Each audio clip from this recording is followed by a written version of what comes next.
Fed funds rate. The FOMC should vote for a hike. Today is September 2016. The Federal Open Market Committee will meet today and tomorrow. I am Gopalan Ramachandran, Ramach to my friends and associates, and my email is upturnmanifesto@gmail.com. What would or should the FOMC do when they meet today and tomorrow?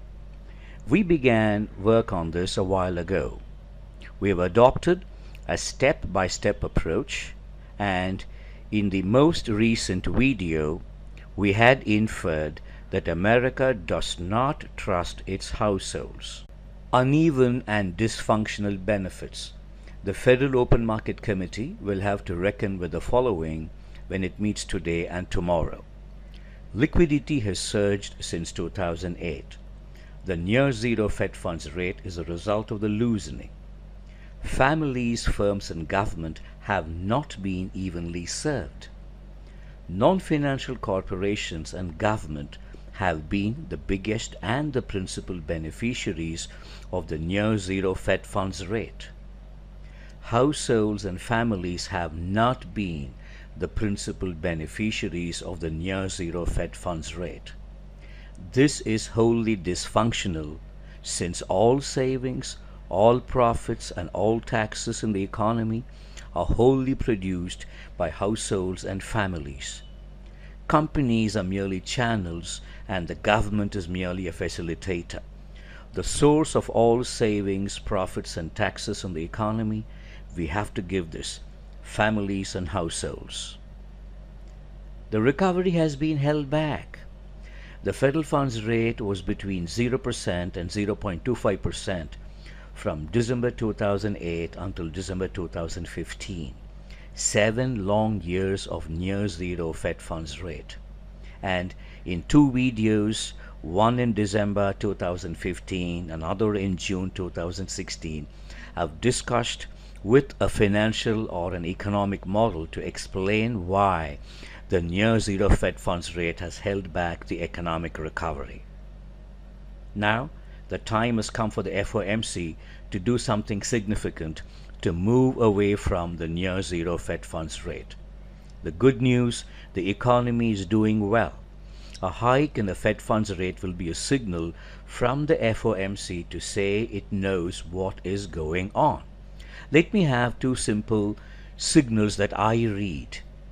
The Daily Shot, published by my friend Dr. Lev Borodovsky, will now be soon taken over by the Wall Street Journal. It will be a paid service. It will no longer be free. And the Contra Corner from David Stockman too will no longer be free.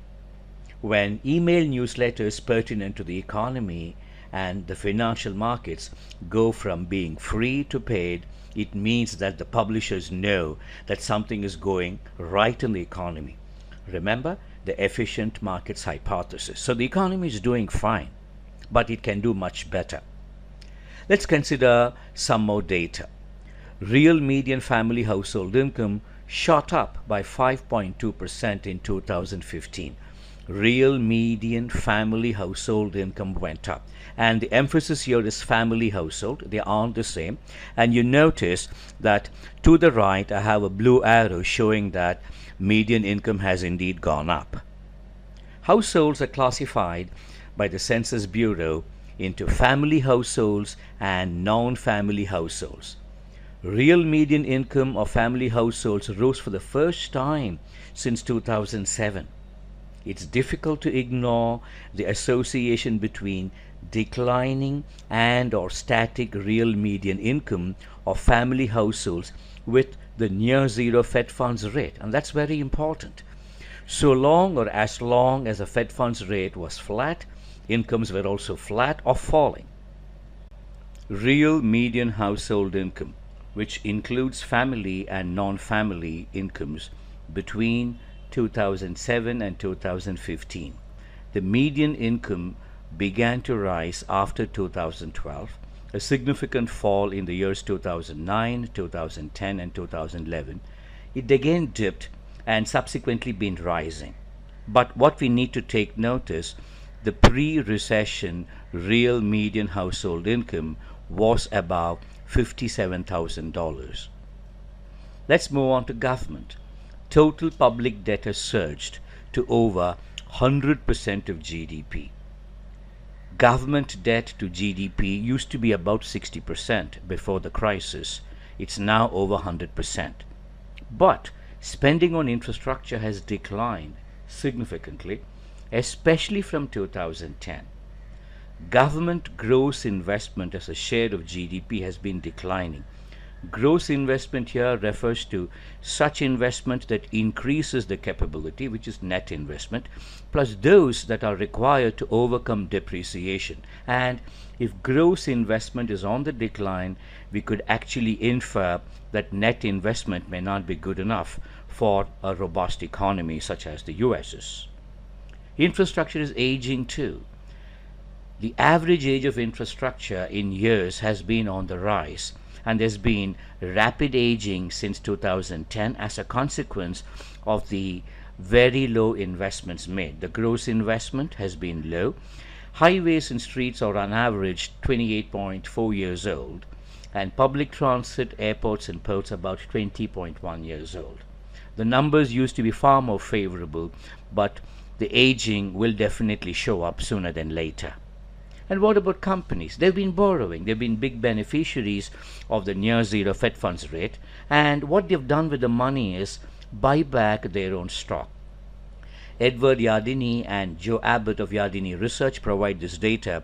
There's been an amazing activity in the buyback of stock since 2010, and the average has been over $400 billion each year. Stock buyback, and that's what all the near zero Fed funds rate has been doing. The near zero Fed funds rate policy has been ineffective. It's also been dysfunctional.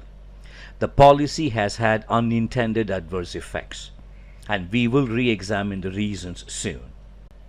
I wish to bring to your notice 3 scholarly papers. The first one, presented at the 2016 Economic Symposium in Jackson Hole, looks at the pass-through efficiency in the Fed's new monetary policy setting. The second paper, from the Bank for International Settlements, looks at monetary policy, the financial cycle, and ultra-low interest rates. In the main, this paper looks at the impact of monetary policy on real interest rates, and we all understand that real interest rates should somehow reckon with growth and growth potential. And this paper in particular argues that the low growth may be the result of the abundant loosening.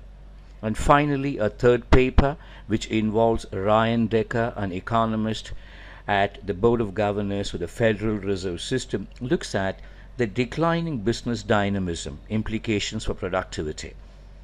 The US economy has shied away from taking risks because of the near zero Fed funds rate, and that was my hypothesis in December, and this paper goes somewhat in that direction, and we'll get back to all the 3 papers a little later. The economy needs fresh thinking. Abandoning the near zero Fed funds rate will be the first step. A Fed funds rate of 1% by March 31, 2016 was recommended in December 2015. Would a rate hike of 0.50% or 50 basis points be possible? Recall that the federal funds rate is now between 0.25% and 0.50%. Let us examine the Treasury yield curve to understand what's possible and to find out what the market expects. After all, it's very difficult to ignore the efficient markets hypothesis. The Treasury yield curve on September 19, but there's data from September 1.